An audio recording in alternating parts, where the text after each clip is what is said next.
debating Israel and Palestine with my more conservative parents, it makes me long for the easier conversations like trans women playing women's sports. Hey,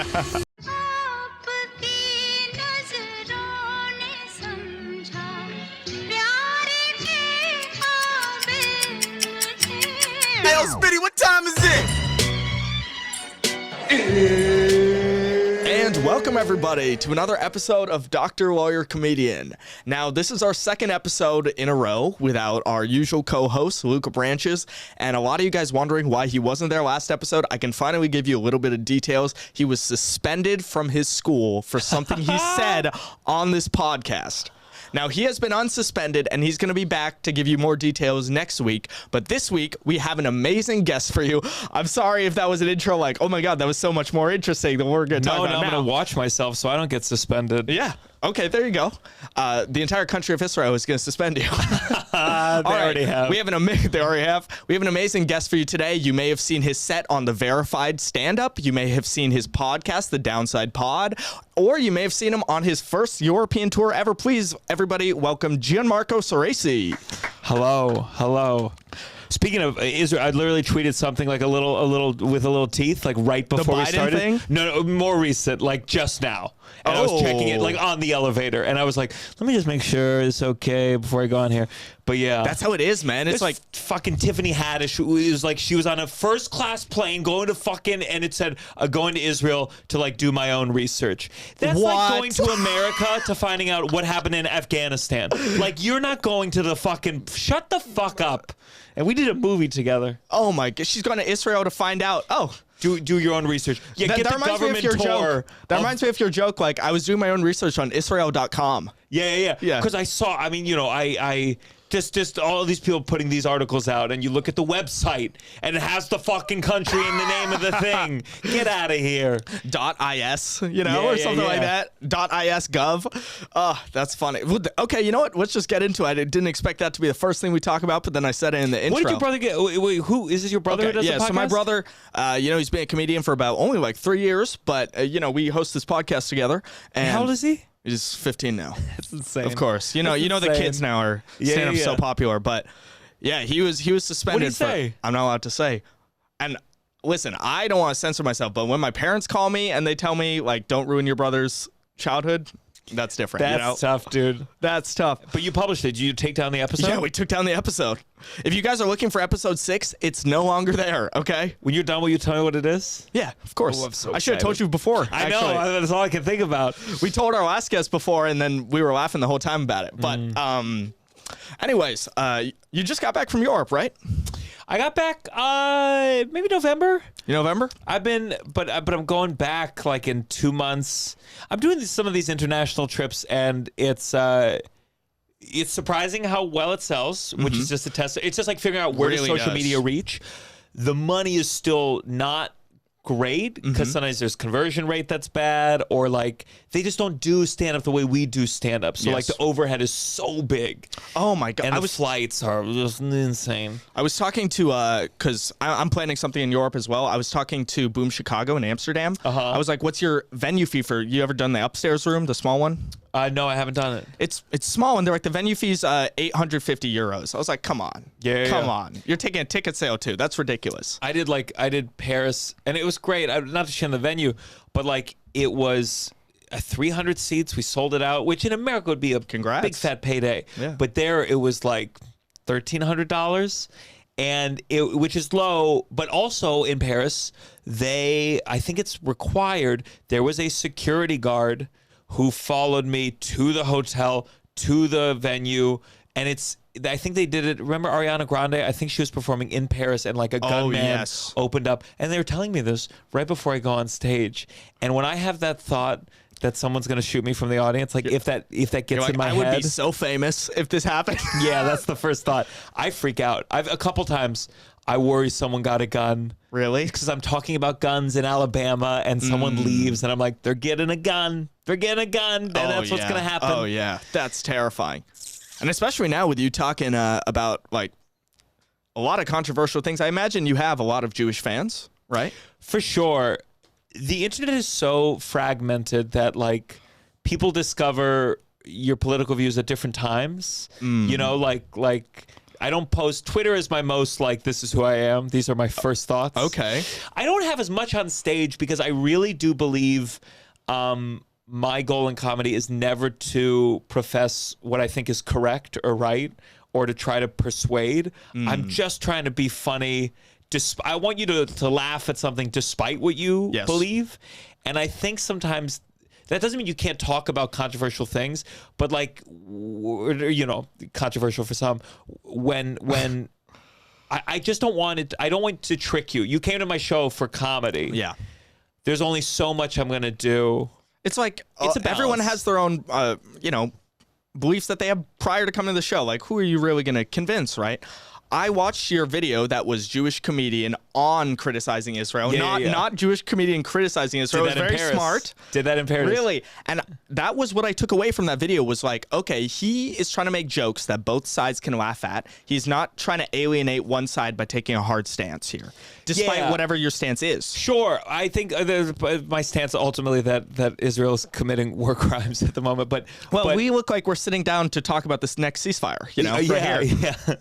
But like the punchline in that one, it was like a joke that it was a heavy joke, but it was you know, these debating Israel and Palestine with my more conservative parents, it makes me long for the easier conversations like trans women playing women's sports.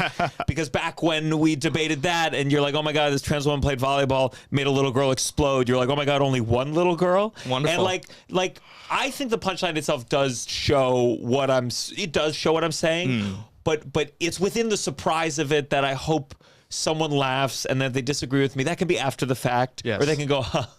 Yeah. But I don't want it to ever just be like I'm lecturing, because that's not what I earned them to be there for. Like, then I am just tricking them. Like, I'm doing a switch. I'm catfishing them. Yes. So I have some, but it's got to be so funny. Yeah. It's got to be so funny. And sometimes the more traumatic the thing is, it's just, I go, well, it's no longer funny, you know?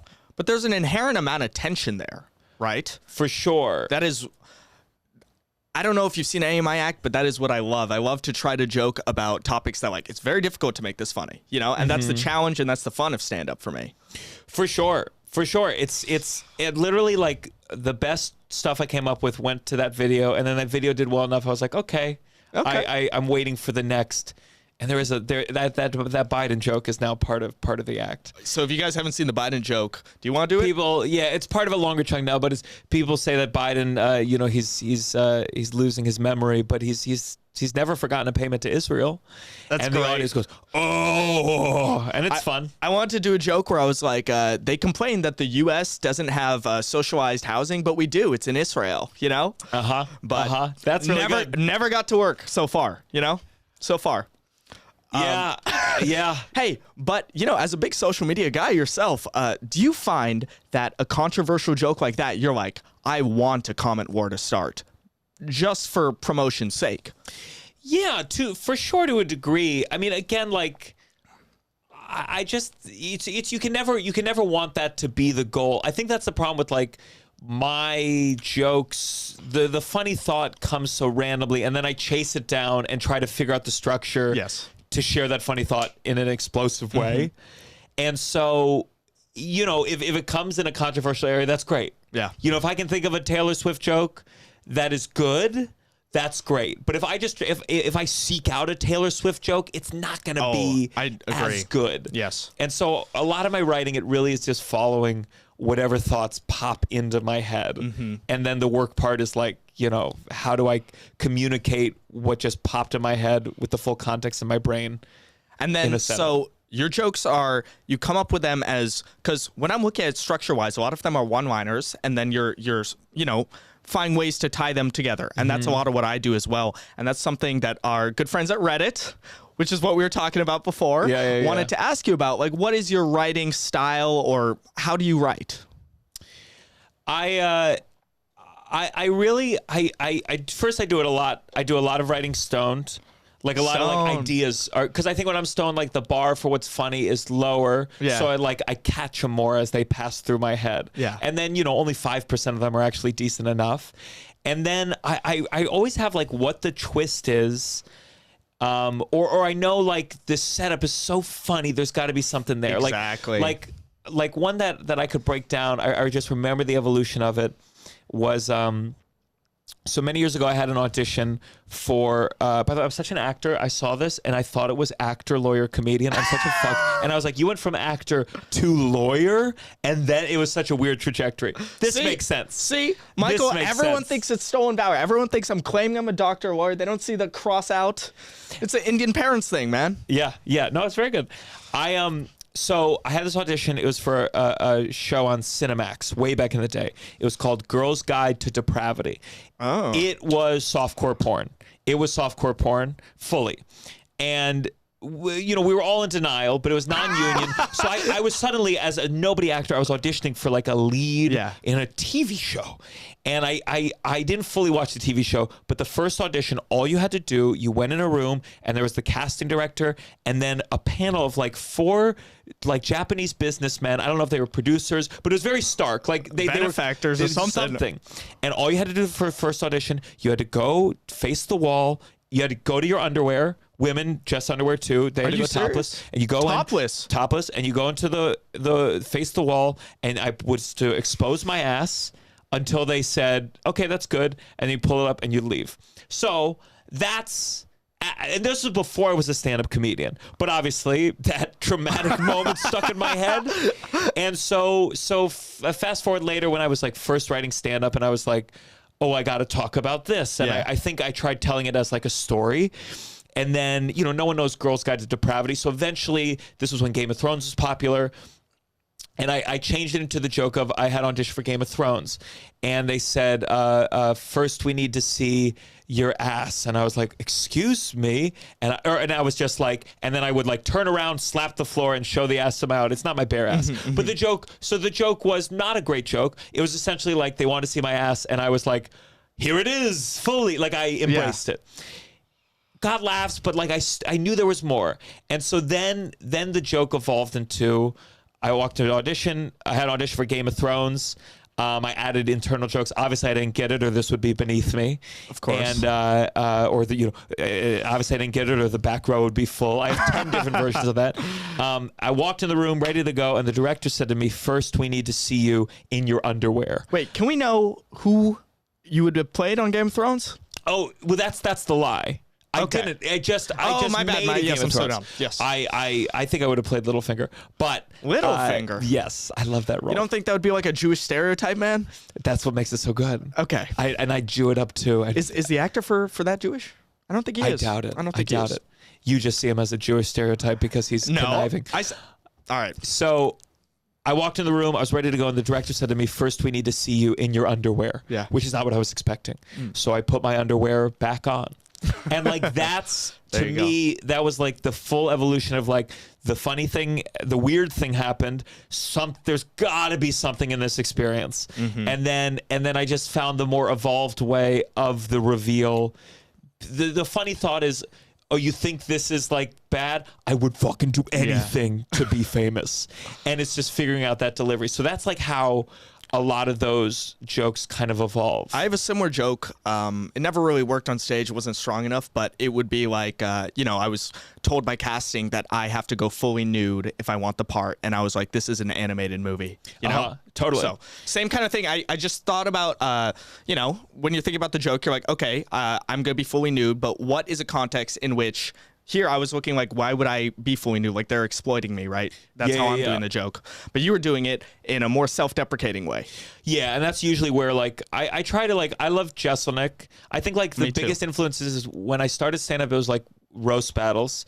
And I was so bad at them because the charisma doesn't help me with roast battles.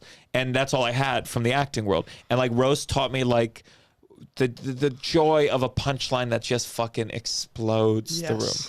And then I like fell in love with Anthony Jeselnik's work, and I just got really drawn to writing like that. I like the math of it. I like the reliability. There's security in a you have a strong joke, and I was almost like, ready to go for the stage as soon as you write it. Yeah, and I was like, can I like this one-liner stuff, but I'm also I talk about myself, and I'm like, can I do dark one-liners that are infused with the truth of my actual life. And then when I do it about myself and real stuff, then once the joke is good, I feel like I can infuse the acting and use the acting to make the misdirect even stronger. Interesting. If I can really make the audience think I'm experiencing something or that I'm really going down a different way, it just yanks them even harder. So when you say the acting, would you include all the crazy gestures and the positions? I was just talking to Michael about this. Like, how the hell is this man so flexible? You know? I'm more jealous of your flexibility than your act. You know, I'm seeing you with your foot all the way up on the stool. It's just how I think it's. I don't know where it's being in theater or it's being like anxious and it comes out like this. My dad is very like movie. So I don't know if people will say it's Italian, but I wasn't raised that Italian. I just think when I was a little kid, I liked dancing in the living room and I enjoy using my body. I've never been particularly coordinated. I was never good at dance, but whenever I get mad or it just comes out like this, and I just leaned into the feeling of it. So it's not like I never was like, let me go up there and, as one commenter said, use it to overcompensate for my weak punchlines. Oh, they said that on Reddit today, man. But it really is what's fun for me to move. I did an acting class once where, I mean, really fruity acting class where it was like, you would just dance. As opposed to all the super real heterosexual acting classes out there, you know? But this one was like, it was like a dance circle. And the goal was like, can you dance in front of everybody authentically? And if I'm dancing authentically, it is just very feminine. And that's just what comes out. That's interesting. I always appreciated that you took, like, nobody is trying to put physicality into one-liners. For a lot of one-liner comics, the reason they do it is I don't want to fucking move on stage. I don't want to embarrass myself. You know, I'm going to compensate with my really strong writing. But I see you leaning in. I see you sitting on the stool, crouched up. It's fun. Did you always do that? Like, when you were starting out, did you do it? I definitely was very expressive and I was loud. I definitely leaned more on just being loud and, you know, a lot of this. But then I just, like, I sit strangely. I mean, everyone on and it's because I'm long, I'm lanky. Yeah. And you know, people, it's the same thing like, you know, this lean that I'll lean on stage sometimes. Yeah. It's not, I did it because I felt tall and far away from the audience and I liked being closer. Okay. Like, it's not choreographed in this, it's more just I can use my body to enhance the joke. And usually when I'm like if I'm working on new, I'll get much more still because I'm trying to figure out something very specific. So when we see you doing your movements, for the most part, when you do a joke, you do the same movement. It's not just what you feel at that moment. It just comes out. Sometimes it's the same, sometimes it's not. I mean, it's more like I feel like what's probably more consistent is like the musicality of the line. Yeah. And then the movement will follow whatever that is. Okay, I see that. But it's not, it truly is not like, there's a couple very specific act outs. I had a stock photos bit for a long time. I know that and one. that was very specific. Like it was 3 movements and I wanted to repeat the movements 3 times. In the same way that you'd write a joke. Like I repeated the movements 3 times. So in the third one, when it was a twist, there was a movement. But in general, like when I like put my foot on the stool, when I sit on it, I just am like, in my little Word document with my little notes, it says like use the stage. I think about Robin Williams. I think about who's on Curb Your Enthusiasm? He's Larry's friend. Richard Lewis. Like if you watch a Richard Lewis special, he is fucking all over the stage. Yeah. And like compared to Robin Williams, I'm not moving a lot at all, but I loved how he just bodied if you look at Moses Storm, Moses goes into the audience and I look at it and I go, what a hack I am staying on the stage like a fucking Even loser. Rory does that. Rory Scovel. And I look at those guys and I go like, oh, that's brave. And I'm in between. I think for most of us comics to get the same feeling that you say of being close to the audience, we will just stand at the absolute edge of the stage. You know? Sure. That's about the farthest we'll get. But I ultimately think like, you know, if you see me do a headlining set, I mean, I can't move for that long. I sit, I stand, I just think it strikes people as unusual in today's comedy world because we have so many stand-stillers. A couple things you do that do break like basic comedy rules, you know, for to be stupid about that. Like wearing shorts is another thing that people on Reddit want me to ask you about. Yeah, I'm like, who gives a shit, you know, about people do. It's like, what are you going on Johnny Carson? Like, why do you have to wear? Why can't you wear? Listen, I 100% agree. I also think like I know a lot of very good gay comics who get away with shorts, and I'm like, well, let me break that glass ceiling. Let me break that glass ceiling for straight male comics everywhere. If you could get Joey Diaz or someone to wear shorts, it's done. You know, you did that. Yeah. A lot of people don't like it though. Like bookers. My manager. What my manager told me, and I respected this as a philosophy, where he was like, you don't want the audience to feel like they overdressed. And I was like, okay. And so for my mind, that means like, depending on what level venue I'm doing, maybe I'll wear pants, maybe I'll wear blah, blah, blah. Okay. For my new material nights, I'm wearing sweats. The ones you I'm do at feeling Sesh? good at Sesh. I'm wearing shorts. And if it's hot, that's great. If it's hot, I'm fucking wearing shorts. I feel you, because I unfortunately have become known for wearing, these kind of flamboyant outfits. But like, the older I get, the more I just want to wear, my pants and like blend in. But now if I'm going up, I gotta wear something like this, you know. We all fall into our dress codes whether we like it or not. Yeah. I saw, Anthony Jeselnik, as I said, is one of my favorites, and like, me too. I definitely see the influence. Like, I start wearing like jackets on stage, and they're not as cool as his leather jackets. I grew a beard. I think that was more from my former Chabad girlfriend that I grew the beard than Jeselnik. But I was at the Comedy Store, and also someone gave me this friendship bracelet from a show. But I went to the Comedy Store, and Jeselnik was there. We were in the green room, and I was talking to him, which was an honor. And I was looking at him, and I'm like, I have this beard. We're both wearing these jackets, and we both have these friendship bracelets. And I was like, I look like I have copied this man so intensely. And that's what he always says, right? He's like, I want somebody who's trying to emulate me, and they're never going to be as good. He says he doesn't like that for his openers. No, not for his openers, but in general. Sure. I went to Jeselnik's show at Carnegie Hall, and that bathroom, I went to the bathroom, and like all of us guys were wearing some form of jackets. All of us were like clearly not cool in high school, trying to be kind of cool in our 30s to some degree. It's just a very specific vibe that calls out a lot of comics, myself included. Okay. Yeah. I have a couple more things to ask you since we don't have too much time. I'm fine on time, whatever you need. One thing is this seizure on stage. You were talking about, you were on stage, there was a guy in the audience who had a seizure. Can you tell me about that? So what was funny is that I was really talking to these three women briefly, not enough for a clip, and all three of them were ICU nurses. Nice. Talked a little. And then 56 seconds later. This is their one day off, Gianmarco. They come to your show. This is their one day off. 56 seconds later, this guy, he doesn't go down fast, but like I notice one person's kind of standing, and then I'm like, is everything okay? How far back is he in there? Oh, very close. Second row. Second row. So and Side Splitters is not like that deep of a club.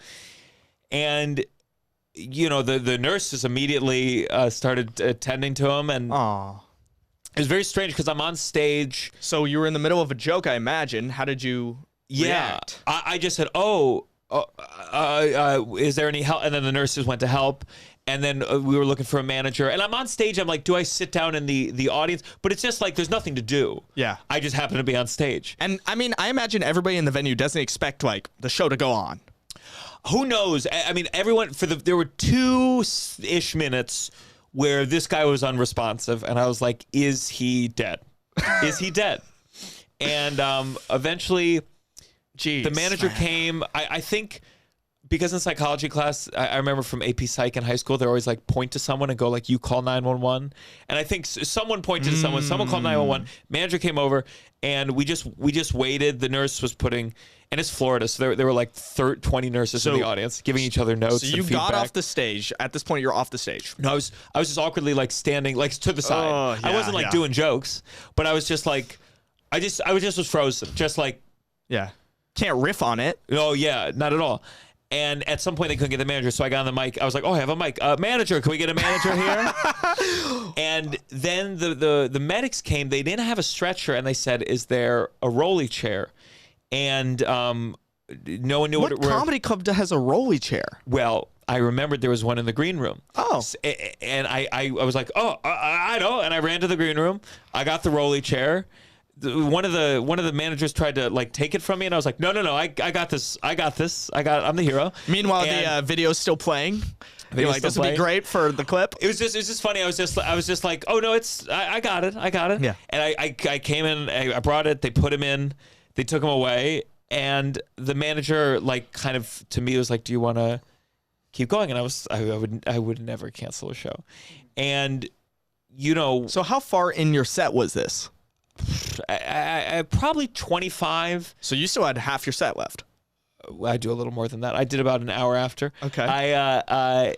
So I got back up, and first, I've been in enough weird club situations that I'm like, okay, how do we reset it? We hope that guy's okay. We all acknowledge that. Yes. I say round of applause for the nurses. We give them a big round of applause. And then I had a joke about a medical emergency on a plane. Oh, right there. And then I just recounted like the beats of what we had all just been through. Because all you can do, you have to just acknowledge. You have to address it. So I said, I remember when this happened and this happened, and then I came in with a chair, and I was like, haha, and like I got to really like just take us through it all. Something like what Chappelle did on the most recent special, where he's going through what he felt on stage when, the guy came up to attack him. Sure. Yeah. Except I did it in the moment it happened and not like 6 months later as a comedy special. So it ended up being... I don't think any comedian loved that special because we're all fans of him, so. Yeah. So it ended up being, and then the next couple, everyone was like, was the guy okay? And eventually the club found the guy, and he was like, he's fine. He just has seizures sometimes. Nice. But luckily the nurses also said, like, based on their experience with seizures and the age, like they figured the guy was okay. So they gave everyone like the confidence, even if it was misplaced, that he's okay. Well, you need that to go on with the show. You can't be like, well, he probably died, but we're gonna do the jokes. Yeah. Oh wow. So how old was this guy? Like young guy? I would have guessed 30s. Oh, man. And then the next week, I was at a comedy club. I heard. Oh, my God. I was at a comedy club, and I was on stage for 3 minutes, and this guy in the front row, he just went went backwards, like eyes in the back of his head, flying back. And his wife or girlfriend started screaming. And I was right there, and I thought he was dead. I thought he was dead. Or he had and I was like, how does this keep happening to me? And like his wife started going like, oh, we had a Michelob Ultra, and we took an edible. She started just listing like in case that might be useful medically. And thank God the guy. It was sativa. The way he fell back. I saw a horrible video once. Someone giving a speech. He had like some kind of brain aneurysm, and it's like the eyes rolling back in the head, like his brain just said game over. And I was just on stage in shock, like, is this my life now? Did you feel more prepared for it? What I did this time, here's such the funny thing. The moment it happened, I was like, the one part that I regretted, not that it changed how events happened, but I was like, I should have just left the stage because I don't know why. It's just like, why am I staying on stage? So this time I left the stage to go get him water. Other people were doing the same thing.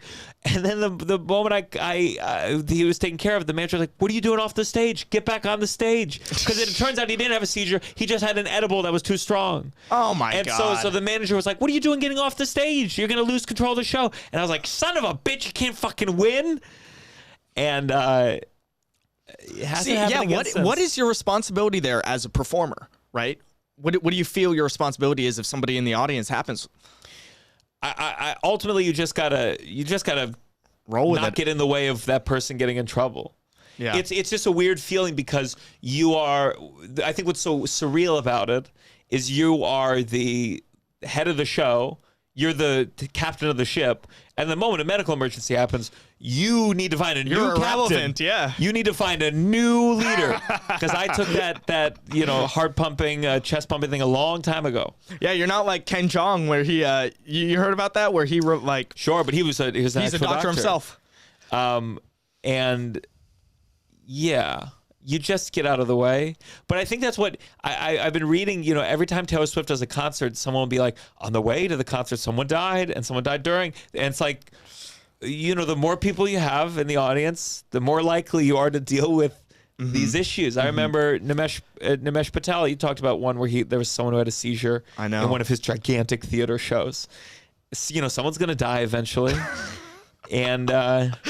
comedy. Someone's going to die eventually.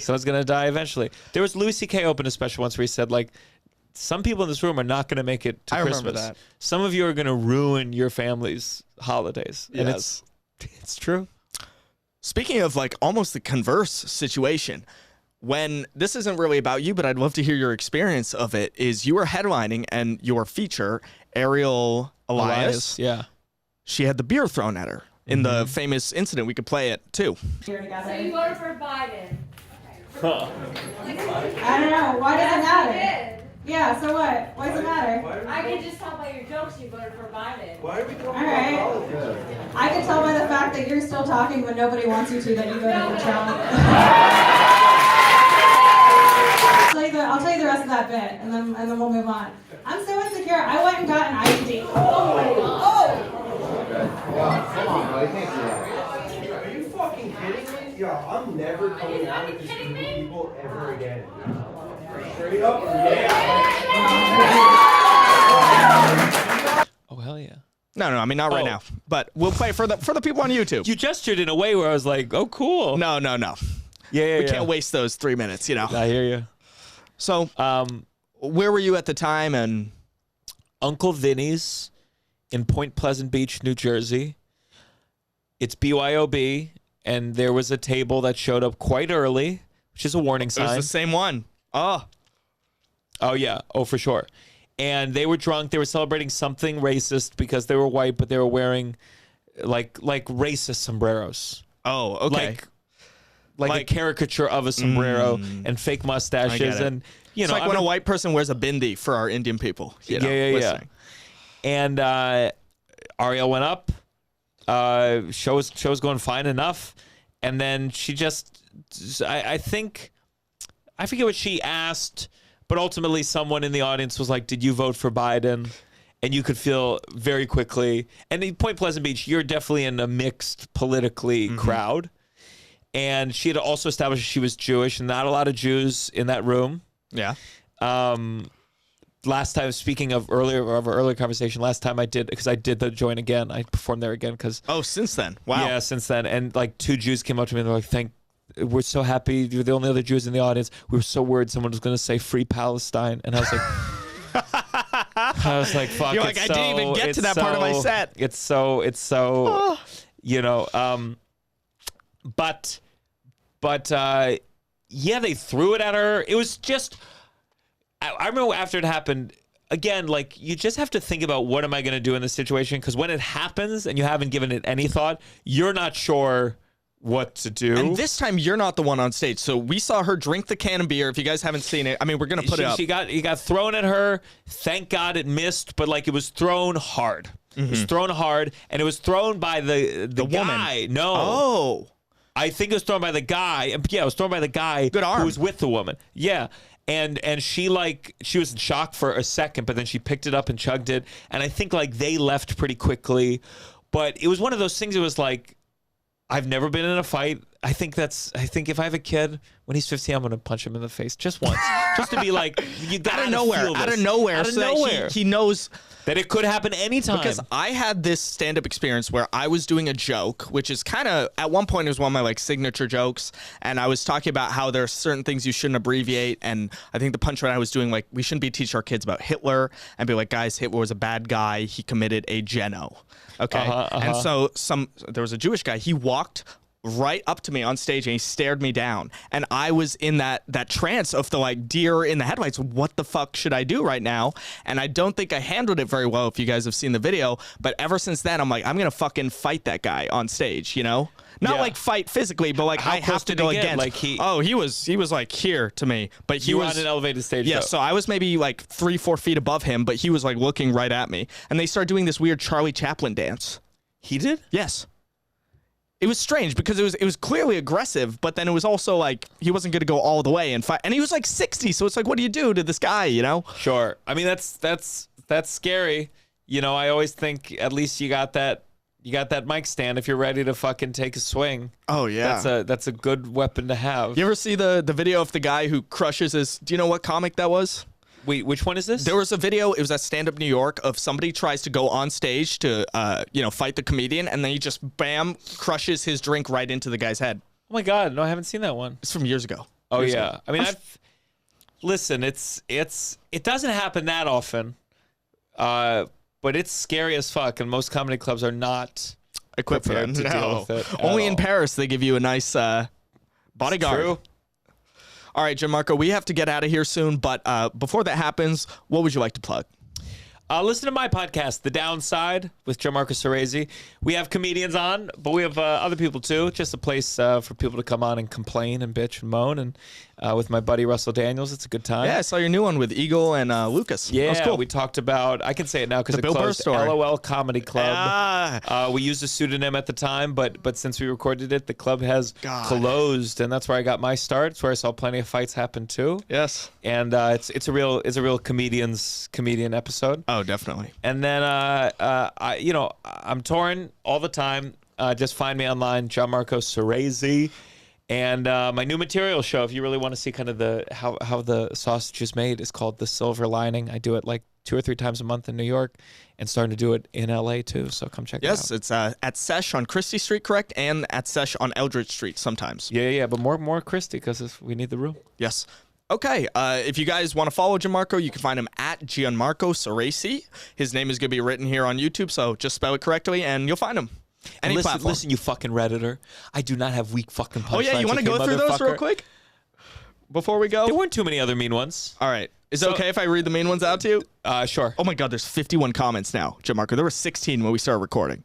Really? Yeah. There's a lot of who are yous. Yeah. What kind of diss? A lot of people motherfuckers could name Kevin Hart, Jerry Seinfeld, and Amy Schumer. Shut the fuck up. Who are you? Dude, I thought it was r// stand-up. I thought they'd know you. But like, who are you is just like such an internet thing where I'm like, sorry guys that like, how many can you name?